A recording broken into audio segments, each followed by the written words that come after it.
तो एक बार फिर से आप सबका इंग्लिश क्लासेस में स्वागत करता हूँ।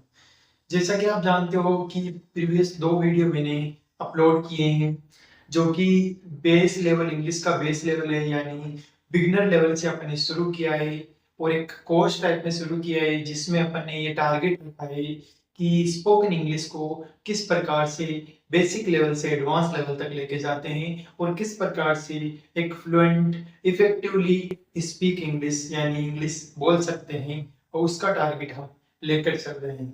तो 2 वीडियो के अंदर मैंने आपको सबसे पहले जो फॉर्मूला यूज होता है वो आपको सिखाया है कि बेस लेवल से आपको किस प्रकार से इंग्लिश शुरू करनी है, वो मैंने सिखाया था।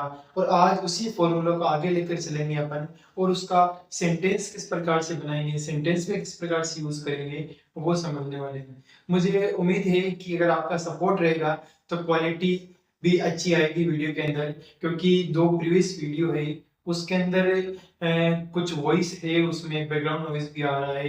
बट अगर आपका सपोर्ट रहा तो सब कुछ संभव है और सब कुछ सही हो जाएगा। तो जो कंटेंट है हमारा वो एकदम आपको परफेक्ट लगेगा। और अगर आपको वीडियो अच्छा लगे तो ज़्यादा से ज़्यादा शेयर कीजिए। तो अपन की इंग्लिश स्पोकन की 3rd क्लास है, जिसके अंदर यानी तीसरी क्लास है, जिसके अंदर हम देखने वाले हैं जो अपन का फॉर्मूला था। फॉर्मूला था अपन का subject plus HV plus main verb plus object. तो आपने पीछे की क्लासें देखी होगी, प्रीवियस ईयर क्लास देखी होगी, तो आपको याद है कि ये फॉर्मूला मैंने बताया था।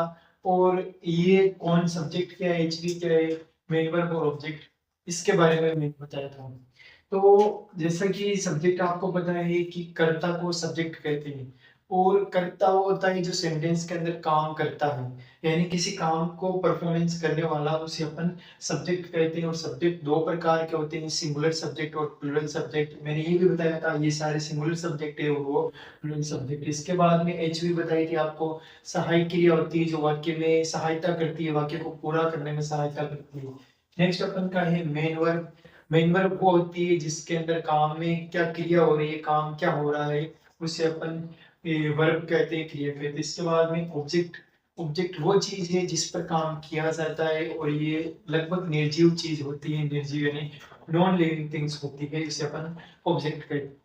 तो अब इस वीडियो के अंदर हम सीखने वाले हैं कि इस फॉर्मूला का यूज करते हुए अपन हिंदी सेंटेंस को इंग्लिश सेंटेंस में किस प्रकार से कन्वर्ट करें, हिंदी सेंटेंस टू इंग्लिश। क्योंकि यही जो सूत्र है उसके अकॉर्डिंग अपन इंग्लिश का जो स्ट्रक्चर है, जो सेंटेंस है, वो बना सकते हैं। तो इतना आपको समझ में आ गया हेल्पिंग वर्ब, वर्ब और ऑब्जेक्ट। तो अब अपन देखेंगे कि जो हिंदी से इंग्लिश अपन ट्रांसलेट किस प्रकार से कर सकते हैं। तो पहले अपन एक सिंपल सा वाक्य लेते हैं और उसको इस फॉर्मूले के अनुसार इंग्लिश में बदलने की कोशिश करते हैं, ट्राई करते हैं। तो जैसा कि मैंने एक वाक्य ले लिया,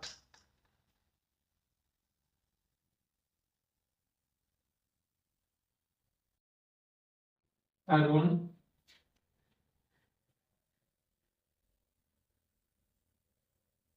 क्रिकेट खेल, ये एक सिंपल सेंटेंस है, अरुण क्रिकेट खेल रहा है। मैं आपको टेंस नहीं सिखा रहा हूँ, टेंस के अकॉर्डिंग नहीं सिखा रहा हूँ, मैं ओनली फॉर आपको जो हिंदी से इंग्लिश किस प्रकार से अपन बना सकते हैं उसका जो फॉर्मूला है वो अपन को आपको सिखाने की कोशिश कर रहा हूँ। तो अब देखो, अरुण क्रिकेट खेल रहा है। अब आपने इंग्लिश में तो आपको पता है कि सबसे पहले सब्जेक्ट एच वी वर्ब और ऑब्जेक्ट आएगा। अब इसमें आपको फाइंड आउट करना है कि कौन सा सब्जेक्ट है, कौन सी वर्ब है और कौन सा ऑब्जेक्ट है। तो जैसे कि मैंने बता दिया कि जो वाक्य के अंदर काम करता है, काम कौन कर रहा है, उसे अपन सब्जेक्ट कहते हैं। तो देखो, अरुण क्रिकेट खेल रहा है, जो क्रिकेट खेलने का काम है वो कौन कर रहा है, तो अरुण कर रहा है। इसका मतलब जो अपन का सब्जेक्ट हुआ हिंदी वाक्य के अंदर, वो आपका हो गया अरुण।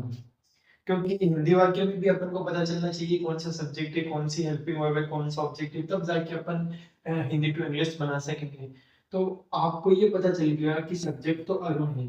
इसके बाद में अपन की आती है एचवी यानी हेल्पिंग वर्ब। अब हेल्पिंग वर्ब आपको तब पता चलेगी जब आपके कुछ इंग्लिश के जो टेंस है और टेंस के जो कुछ रूल है वो आपको पता चलेंगे।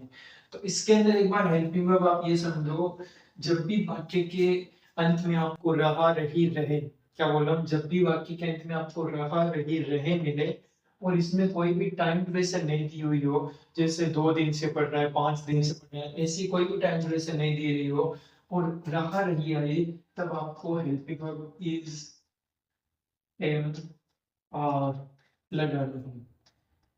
और ये हेल्पिंग वर्ब आपको तब लगानी है जब वाक्य के अंत में आपको है दिखे। तो रहा है, रही है, रहे हैं, ये ही वाक्य के अंत में आपको दिखे, तब आपको हेल्पिंग वर्ब ये लगानी है is am are according to subject. तो अब देखिए इसमें आपको पता चल गया कि हेल्पिंग वर्ब है वो है, रहा है, रही है, तो इसका मतलब H V I is am are. इसके बाद में आता है अपन का मेन वर्ब। मेन वर्ब इसमें क्या है, देखो अरुण क्रिकेट खेल रहा है, तो काम किसका हो रहा है, मैंने बताया था क्रिया उसे कहते हैं जो काम हो रहा है, तो काम किसका हो रहा है, खेलने का, खेलने का हो रहा है। अरुण क्या खेल रहा है, क्रिकेट खेल रहा है, जो क्रिकेट है, सॉरी जो खेलना है काम, वो अपन की हो गई ओवर। इसके बाद में बचा क्रिकेट, काम खेलने का किस पर हो रहा है, तो हो रहा है क्रिकेट पर, क्रिकेट पर खेलने का काम हो रहा है, तो बचा है हमारा ऑब्जेक्ट, ये हो गया अपन का ऑब्जेक्ट। अब आपको हिंदी वाक्य के अंदर मिल गए होंगे कि कौन से सब्जेक्ट है, कौन से ऑब्जेक्ट और हेल्पिंग वर्ब है।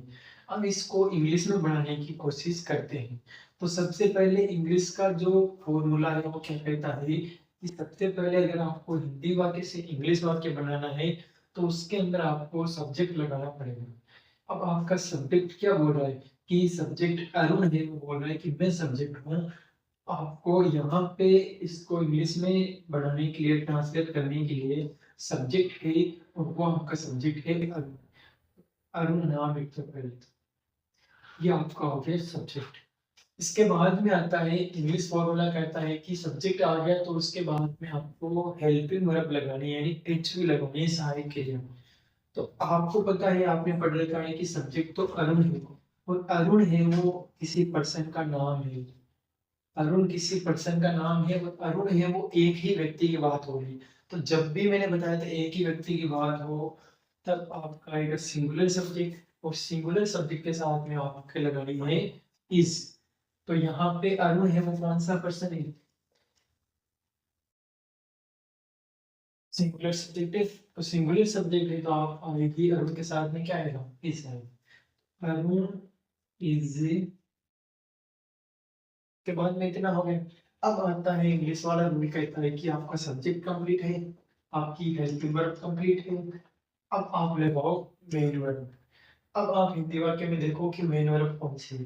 तो हमने फाइंड आउट किया है कि जो खेल है यानी खेलने का काम है वो अपन की मेन वर्ब है।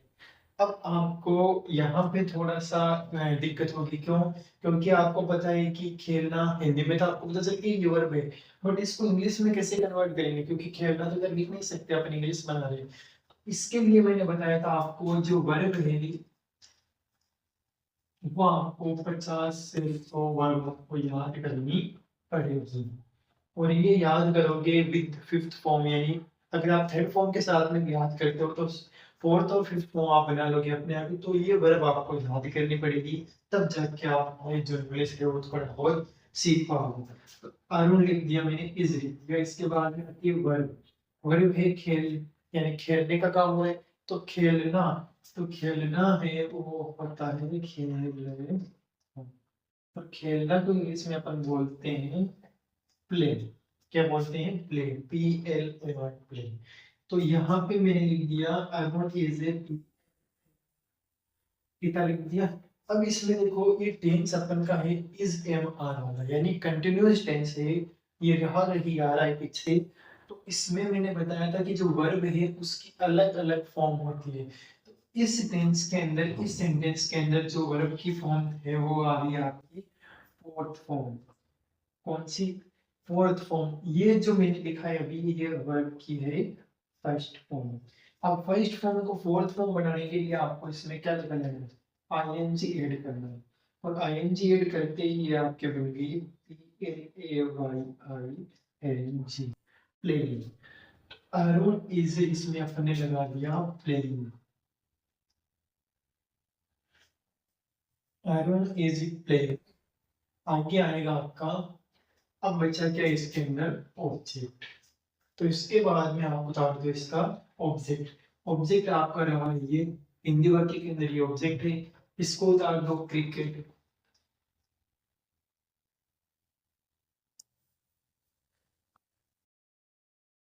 और यहाँ पे बन गया फुल स्टॉप और ये आपका वाक्य कंप्लीट हो गया। Arun is playing cricket. Arun cricket खेल रहा है। इस प्रकार से आपको जो ये सूत्र है इसके अकॉर्डिंग आप सेंटेंस बना सकते हो। ये सबसे इजी वे है क्योंकि डायरेक्टली अपन हिंदी से इंग्लिश कन्वर्ट नहीं कर सकते, तो इसलिए आपको इस सूत्र की आवश्यकता होगी। और इसके अंदर आपको हिंदी वाक्य के अंदर देखना है कि कौन सा सब्जेक्ट ऑब्जेक्ट वर्ब है, उसके अनुसार आपको फिर जो ये वाक्य है उसको इंग्लिश में कन्वर्ट करना है। तो मुझे उम्मीद है कि ये वीडियो भी आपको समझ में आया होगा, ये रूल भी समझ में आए कि किस प्रकार से आपको हिंदी में जो ढूंढना है सब्जेक्ट ऑब्जेक्ट कौन कौन सा है और हेल्पिंग वर्ब कौन सी है। आगे की वीडियो के अंदर हम ये देखेंगे कि हिंदी वाक्य से अपन कैसे फाउंड करें कि ये हेल्पिंग वर्ब आएगी वो हेल्पिंग वर्ब आएगी। उस वीडियो के अंदर हम एकदम एकदम चार्ट बना के देखेंगे कि कौन सा जो हेल्पिंग वर्ब है वो कौन से टेंस के अंदर आता है। यानी जैसे मैंने इस पे वहां लगाया तो ये रहा के अंदर आता है, मैंने वॉज पर लगाया तो ये रहा था के अंदर आता है। इस प्रकार से इस वीडियो के अंदर आगामी वीडियो के अंदर देखेंगे। अब आपके लिए एक होमवर्क है, जरूर आप कमेंट बॉक्स में उसकी इंग्लिश बनाएं। जैसे मैंने एक लिख दिया वाक्य आपके,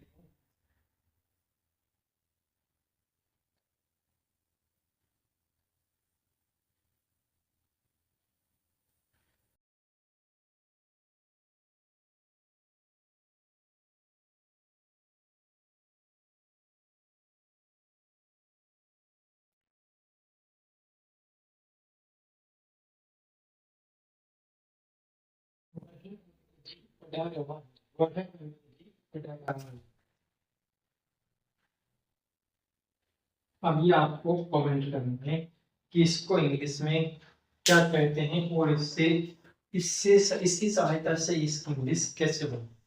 सो इस वीडियो के लिए इस वीडियो के अंदर इतना ही, मिलते हैं नेक्स्ट वीडियो के साथ, तब तक बने रहिए हमारे चैनल को। धन्यवाद।